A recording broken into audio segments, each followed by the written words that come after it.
Train by day, Kyle Wigginton podcast by night, all day.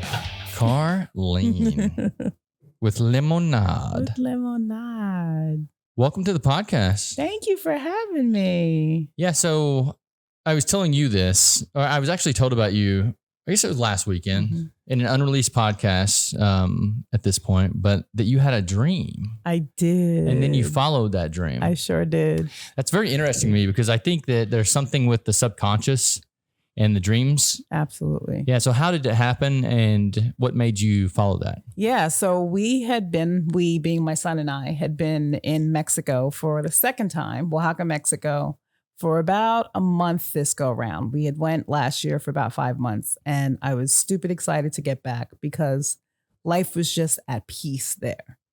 So we go back because we're like, yeah, this is where we're going to be. This is where we're going to live. We're going to live in Mexico now. And this go around, it just wasn't going quite the same. And there was a lot of stress in regular day to day, simply because I was trying to figure out, okay, what are we really doing here? And then one night I had this crazy dream. In the dream, can't believe I said yes to this, to share this publicly. So in the dream, my world was like the world was falling apart around us, but we were like protected, like we could see that we were protected, kind of like Wakanda when they're getting attacked, but you could see there's a shield up and they're getting protected. And my son and I are trying to find my other children. I have 3 other children. And so he's like, Mom, I'll wait right here. I'll finish up my schoolwork and you just go ahead and find them. So I'm all over the place trying to find them. And then this calm comes over me where I'm like, oh, they're okay. Eli, let's go. So fast forward in the dream, and we're somewhere that's intriguing to me, but totally unfamiliar. And what I keep saying is, where am I? This is another country. I'm in another country. Where am I? And people keep saying, you're in New Orleans. You're in New Orleans. And I'm like, New Orleans? No, this is another country. So I wake up that morning, and my son and I always greet each other. How you doing? How'd you sleep? Kind of go through the night. And I'm like, dude, I got to tell you about this dream. Remind me to tell you about this dream after breakfast. So before we get to that opportunity, I'm on the phone with a girlfriend of mine, and we're just talking, and she's telling me about, this new place that she's living and how she's doing. I should come out and visit her. And I'm telling about the hard time that I'm having. She was like, yeah, you could probably come out here and, do your thing out here. And I was like, and we said something where it reminded me about the crazy dream. And I'm like, oh, I was supposed to tell Eli about my dream. It was about, and that's when I paused and I was like, it was about New Orleans. And so I start telling her the dream and she's like, whoa. And I'm like, whoa.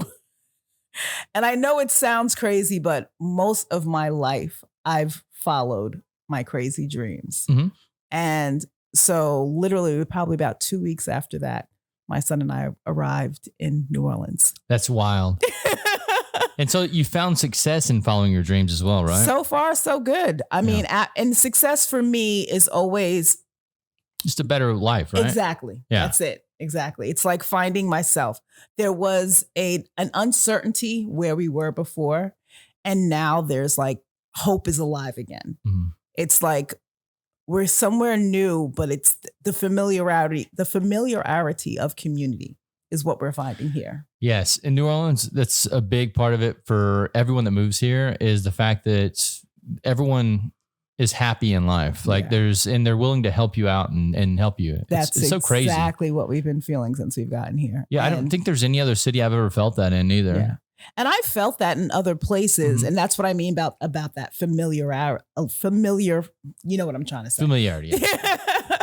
But because I've been in this, I don't know phase for the past 2 years, it feels refreshing. It's like, okay, we're in the right place. Because for the past 2 years, I've just kind of been taking a break, taking it easy, kind of restarting life, and really wasn't sure about where I was going. Mm-hmm. And so it was kind of like, okay, I'll do this, I'll do this, I'll do that, without really knowing why. This time even though I don't know why I was brought here, it feels right. Right. Yeah. I guess that's the biggest part of anything is like, is when you feel at peace internally, you're going to externally bring that peace with you. Absolutely. Yeah. And you're going to grow whatever's around you. And I Yeah. think there's something, it's almost a lost art following your dreams these days. There are a lot of people that can't read what the subconscious is trying to tell them. Absolutely. But I think the subconscious is always right. I've had similar experiences with these things as well, where I'm not going to give you any specifics, but yeah, it's like it's almost like if you stop and write down your dreams whenever you're having them, and then the next day kind of analyze that, you'll find that there are things that are happening in your life at this point in moment that your dreams are trying to tell you either need to get away from this or you need to lean into it heavier. Absolutely. Yeah. Absolutely. I look back on life. I'm 46 and I look back and I'm like, that has been the guiding light for me, is what happens, the acknowledgement of my subconscious. And it hasn't steered me wrong. It hasn't steered me wrong. So this has just been, I've never even visited New Orleans before. That's crazy. So this is like our first time here was us like, okay, we're here. And now we're looking for an apartment. We're staying with a friend now, the same friend I was on the phone with that day. And we're looking for an apartment and we're trying to make the business grow and make connections. And it's been stupid crazy so far. I think it's honestly how we got here too. Is just on a whim one day. Yeah. Well, we knew that like the film industry was doing well down here. Yeah. So we're like, let's fucking do it. Let's go. Yes. There's kind of the same thing. And this, since we've been here, not only have we grown as like individuals, but yeah, everything around us has kind of flourished as well. It's a very interesting city. It is. I can't even put it into words yet. And I don't even try to put it into words. I just kind of like honor it and live it and be a part of it. That's like where we're at right now. Like I've homeschooled my son for pretty much went back to homeschooling him since the pandemic, but he's like anxious to get into school and to return to traditional school. So we're like, okay, let's see. He's an artist himself. He does photography, culinary arts as well. He cooks as well. So he's just like, Mom, I just want to just check this place out. It's a great city for him then, if he likes to cook and stuff. Oh, yeah. Yeah. How has the homeschooling been? It's been better in the sense that I gave up on, so I have 4 kids. Eli is my youngest. And I started homeschooling when my now 26-year-old was in the 7th grade. And at first we tried to like stick to the books in a sense, okay, you've got to do this at that time, this at that time. Once I gave up on that crap and just said, look, the world is here for us to experience. And so I'm more of a world schooler and an unschooler than a traditional homeschooler. And we just kind of go with, the basics, the reading, math and all that. But what are you interested in, Eli? Right. What's got your interest? Let's figure it out. Or if he asked me a question, okay, you're going to give me a paper on it. You're going to look that up and you're going to give me a paper on that question. What's happening around the world right now? And we dive into that together. That's awesome. Yeah. I think it's the way it should be. Are you familiar with the Waldorf school methods? Absolutely. Yeah. Yes. So, that's kind of like what they do. Exactly. They take your interest and they let you kind of like formulate that and become, flourish and to be that person that's going to follow that. Yeah. It's like, whenever you do the traditional homeschooling stuff, like how does that work? Traditional homeschooling, depending on the state that you're living in, you've got to register with the state and you've got to go, you keep these books and you've got to do certain curriculum. Like there's a lot of programs out there you can do. You can order the curriculum, set the curriculum up yourself. But what we were realizing, as a matter of fact, one day we were using textbooks. We lived in Texas at the time and we were going through the whole Columbus thing. And my kids actually stopped me. They were like, Mom. And they just looked at me like, Mom, this is not right. This is not the full story.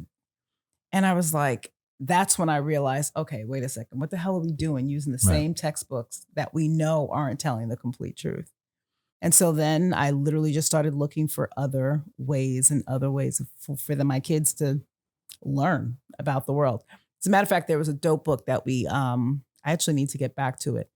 It's what your teachers didn't tell you, essentially, is what it's teaching you. It's like, okay, they said this happened in history, but did you know about this part, or that this is what really happened?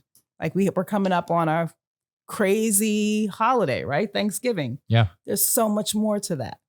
So, and right now that's what we're going through. Okay, what really happened then? And why is it Thanksgiving right now? Like, what did they really switch up right there? So you would have loved. So Vam just walked out. My other guest, you would have loved to talk to him because he's the same way you are. Like he's just like history is basically you were indoctrinated if you went to actual school, and it's not anything like what we've actually been told. And we were kind of chatting about that and stuff.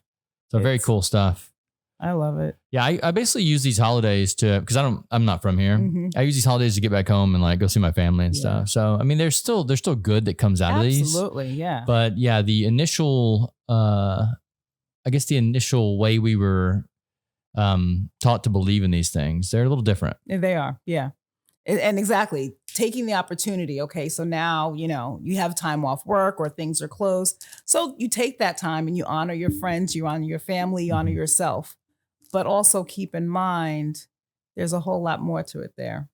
Get away from the capitalistic power struggle of it all and honor yourself and honor others. Yeah. Yeah. So tell me a little bit about your business.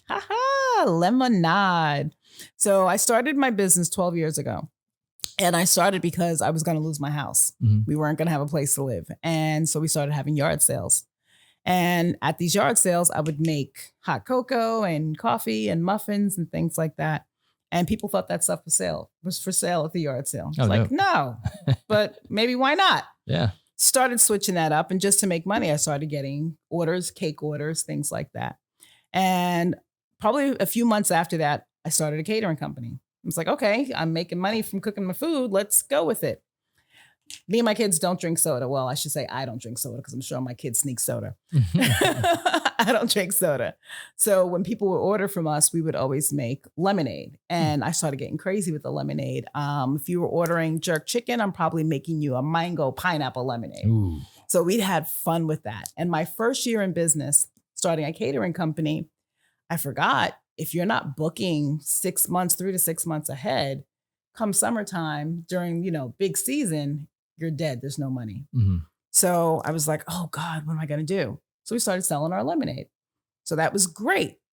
Great feedback on the lemonade. It went from selling cups of lemonades at different fairs and events to selling it by the gallon. People needed that lemonade at home. So I was honored to have the opportunity to start launching a farmer's market downtown where I was from.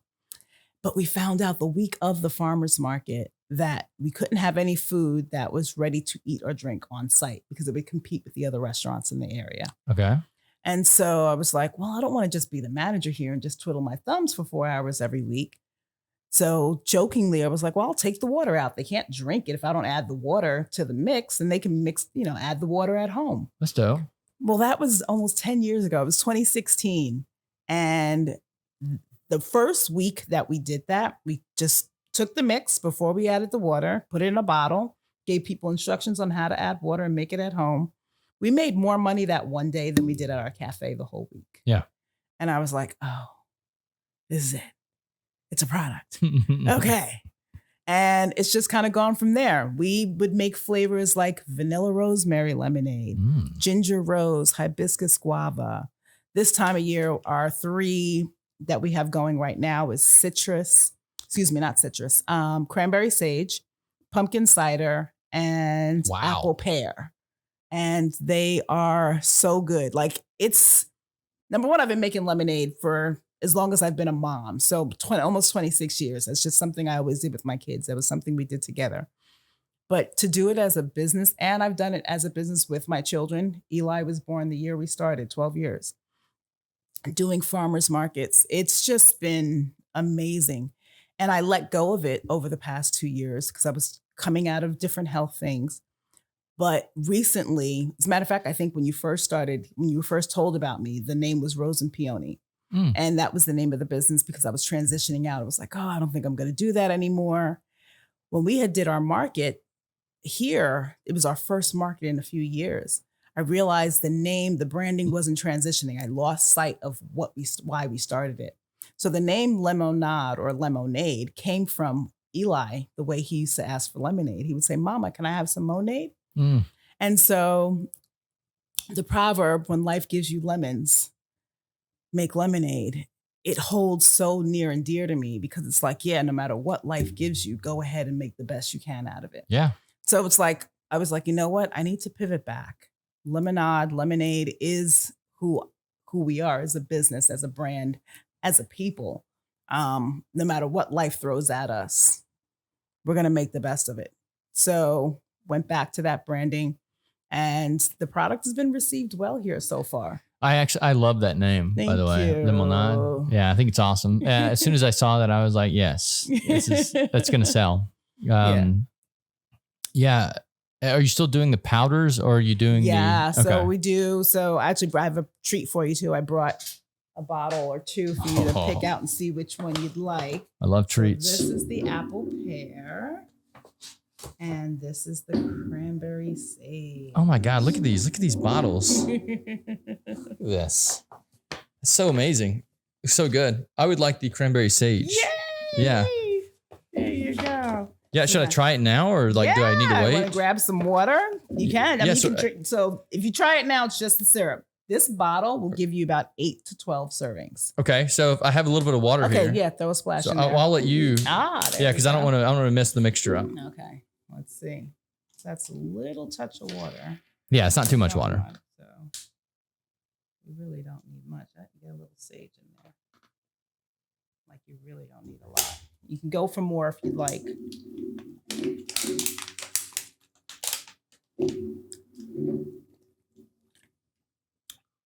Got the sage. With the Oh my sage. God, dude, this is so good. Wow. Isn't that yummy? That's delicious. Thank you. Yeah, I think you really have something going there. It's so much fun. And what's really dope about the syrups are, yes, they're great for drinks. That's where it started from our lemonades. Mm-hmm. But then over the years, we realized, oh, wait, that's great with a salad dressing. So instead of water, go ahead and pull out the oil. Oh. It's great over desserts. So how would you make it with a salad? You put this in like... So if I'm doing a salad dressing, I would do 1 part of the mixer and 3 parts oil. And then I'll probably usually finish that off with like fresh garlic and dried onion, little black pepper, and just have at it. Like that's so delicious. Stinking good. And if you're into like a citrus coffee, throw a splash in your black cold brew. That is stupid dope. Yeah, it's really nice. Can people order this online, or? You will be able to order it online shortly. Right now, probably in about a week or so, we'll be able to have it online for sure. And I'll get that information for you. Right now, we're doing pop-ups. So we're just popping up. If you follow our Instagram page, to show you where we're at. And so like, how long will this keep? So these 90 days, you'll finish it way before it goes bad. Yeah, no, it's, I can tell that I would be addicted to this. Yeah. Like, it's so good. I think it would be even great for mixed cocktails too. Absolutely. As a matter of fact, what I have plotted for tomorrow to make and test out is I want to do a whiskey sour and a gin sour with that. That's going to be stupid good. I do something called lemosas instead of mimosas. Mm-hmm. So throw a splash in some champagne. Good to go. That does sound delicious, actually. Really good.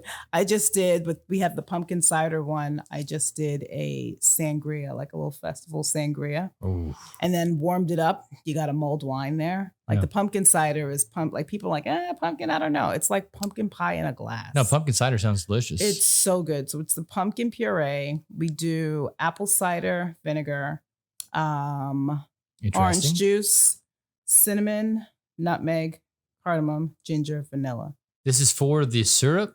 That's in the syrup. Apple cider vinegar. Yeah. Interesting. So shrubs, if you're familiar with a drinking shrub. No. Oh, so shrub. So people know lemonade, right? Because lemons, you take the sugar, you add water, you're good to go. The reason shrubs were started was another way to preserve your fruits and veggies. So keep them going. So you need an acid, a sugar, and a fruit. Okay. So your acid could be your lemons, right? Your citrus, but your acid could also be a vinegar. Right. So you just take those and then add water. You've got these dope drinking vinegars, which are really, really good, especially for cocktails. Yeah. And they're flippin' delicious. We do one, which we realize now that we're out here, strawberries actually in season right now. We do a strawberry balsamic. Ooh. So we do strawberries and white wine balsamic a little lemon zest. That is obviously great for a salad dressing, but the drinks with that are stinking crazy. Do you get your strawberries fresh from farmers markets? Okay. So yeah, like we as a matter of fact, we did a pop-up yesterday with Barcelo Gardens, and they had strawberries there. And that's where I was like, wait, strawberries are in season right now? Like, yes. Dude, there's a whole festival for strawberries. Is there really? Yeah, it's not here. It's if you're going north on 55, I forget what the place is called, but there's like a strawberry festival there. Oh my god. It's pretty intense if you go there. I mean, you can get these trays of strawberries for like $5. That's like they're so cheap. Yeah. Oh my. Okay. And they're huge too. They're like huge strawberries. Oh my god. Yeah. So if you need some strawberries, definitely. I'll look up the name of the place and I'll tell you later. That's good. So good. Yeah. So you're going to be online with these products very soon. Yes. And the people can find you at make.le_monade on IG. Make lemonade or make lemonade because it's just so much more than lemonade. Do you ever do like recipes on there too? Hell yeah. That's awesome. Especially as now that I'm having more fun with it and getting back into it. Yeah. And what's dope is like we have the lemonade mixers, the botanical syrups, but then we also have simple syrups that aren't so simple, like a coffee. We have a coffee syrup. So we make that from a cold brew coffee, little cascara, vanilla on that. So you can add that to your coffee to sweeten it. But then you can do a coffee spritzer with it, drizzle it over your pancakes, your biscuits. My son loves it with ice cream. That is so good. Then we do these powdered blends as well, like a golden milk and a cacao. Golden milk? What is that? Oh my gosh. Golden milk. I discovered golden milk a few years back. Turmeric. So it's based with turmeric. Okay. So it's haldi-do. It's traditionally an Indian beverage with turmeric, cinnamon, different recipes out there, but essentially it's turmeric, black pepper, and you usually do it with a plant-based milk. So our powdered blend is turmeric, cinnamon, nutmeg, cardamom, ginger. We sweeten it with coconut sugar or date sugar. My God. And we used to put black pepper in the blend, but I learned recently that fresh cracked black pepper is actually really much, it's better because black pepper actually helps activate all the good stuff in turmeric. So we just tell people just throw a crack black pepper right on that drink after you make it. Coconut milk is my favorite way to go with it. And it's just a delicious hot drink with it. I've got to order some of your stuff. That sounds delicious as well. And I've heard a lot of the health benefits of turmeric. So I think that would be a good one to try as well. That's how I discovered it. I've been dealing with health issues for well over a decade. And inflammation was one of the big things, just always being swollen. And turmeric is a great anti-inflammatory. And that's how I started drinking that stuff. And it's so good. Yeah, these natural medicines that are out there. Heck yeah. Rather than just taking pills. Exactly. I had to get away from the pills. It makes everything worse. You get more side effects before you're taking it for this and all of a sudden you've got that. Well, yeah, I mean, when you're taking these pills, you're just masking the symptoms really. Exactly. You're not actually solving the problems. But when you're putting these plant-based medicines in you, then you're actually solving the problems. Exactly. Because you're giving your body what it needs. Yep. And that's why we loved Oaxaca so much. It was just a time of realizing, okay, food is so much more than just something for us to pick out on. We love that, but food is healing. That is nature's medicine. Yeah. I think it's very smart that you you try to keep your kids away from Coke. Oh yeah. Yeah. And stuff like that. Sodas, so bad for you. It is. It's terrifying. Like the illness that I have, it's a rare spinal disease. According to the doctors, it's usually in men over the age of 65 of Asian descent. I don't fit into any of those categories. But for over a decade, they thought I had MS. And that's the symptoms I was showing. My mobility was really bad. I couldn't walk, inflamed all the time. I ended up in the hospital emergency room again 2 years ago. I couldn't walk. Like I would just continually, my legs would give out on me. Go in and they do another scan. And they're like, your brain is beautiful. Like it's not MS. Right.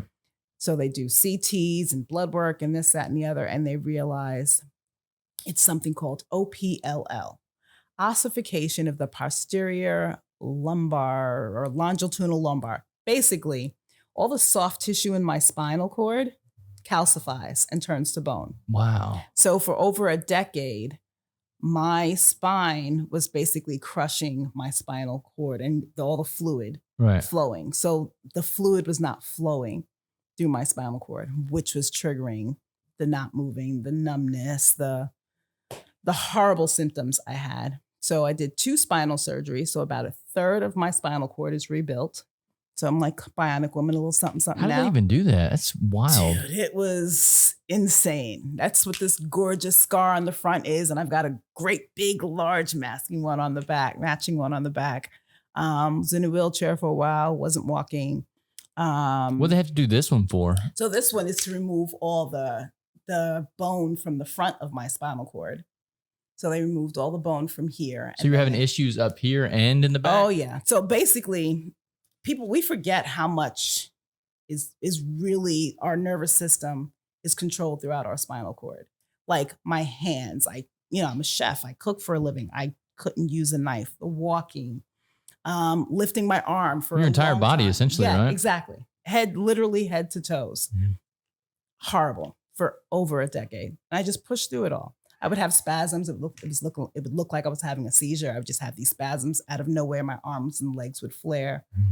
And they just basically had to shave all that calcification off my spinal cord and then literally rebuild it. Dude. So now I've got like nuts and bolts holding my spinal cord together. But props to those people that can do that. Oh my gosh. Yes. Like I could never imagine cutting someone open and them actually living after it. Yeah. Right? No, I don't think we could do that. And so they put you on, I guess, anti-inflammatories after the surgeries. Gosh. Anti-inflammatories, steroids, pain meds. It was like a Ziploc bag, a gallon-sized Ziploc bag full of pills. And that's what took you down the road to actually finding medicines like this that actually help you. Absolutely. Yeah. I had to, because I started realizing my eyes were getting worse, or couldn't control my own bladder, just weird things that didn't make any sense. And it's like, okay, well, it's not a symptom of this. Okay, so is it another disease or is it the freaking meds? So what are we doing here? So little by little, I started figuring out, okay, what can I take instead of, or in addition to, that's natural, that does the work that this medicine was created to do. And it's been a whole lot better. Life changes whenever you actually realize things like that. Oh yeah. I grew up, and this is no shame on my parents. You know, that's just like their food there and they bought it. But I grew up eating fudge rounds and Mountain Dews. Like that was my God, Mountain Dew's the worst. Yeah, that was like my diet as a growing kid. Yeah. And I had these allergies and stuff that I had, and I was like, I don't know why these are happening. It's just me, I guess. You know, it's genetic allergies. Yeah. And then when I actually stopped eating things like that and just started eating whole foods, I realized that my entire body just changed, the whole makeup of it. Exactly. It was the same thing I realized. Like I struggled with weight for years. And as soon as I just took the sugar out or took this out and took that out, and it wasn't even about going on a diet, but just watching the diet that I kept. Yeah. It's like, oh, the weight came off, the face cleared up, the aches and pains are now at a minimal. I'm like, like the food, people say, well, my grandmother and my mom ate that for 100 years or 50 years. The food we're eating today is not the same food at all. Not at all. Now, even if you look at what they're growing, they're using pesticides and things that weren't around back then. Exactly. Yeah. If you look at even the food that we serve here, comparatively to the food that we ship around the world, it's very different. Very, because a lot of countries won't even take it. Yeah. They won't even take it. We had been eating pasta in Mexico the whole time we were there. I was like, oh, this is great. Totally forgot pasta is different here. As soon as we got back here, within the first week, I'm eating pasta. I was flamed up again. Gluten allergies, right? And that's where that comes from. It's not even it's not the flour. It's the way it's processed. It's the way it's like, what are they using as all that stuff stays in there and our body eventually reacts to it. And it's just, you're getting a little bit here and a little bit there and a little bit here and a little bit there. It adds up, right? And it adds up. Yeah. Like a lot of the diseases we have now, it's the food. It's the air. It's like, okay.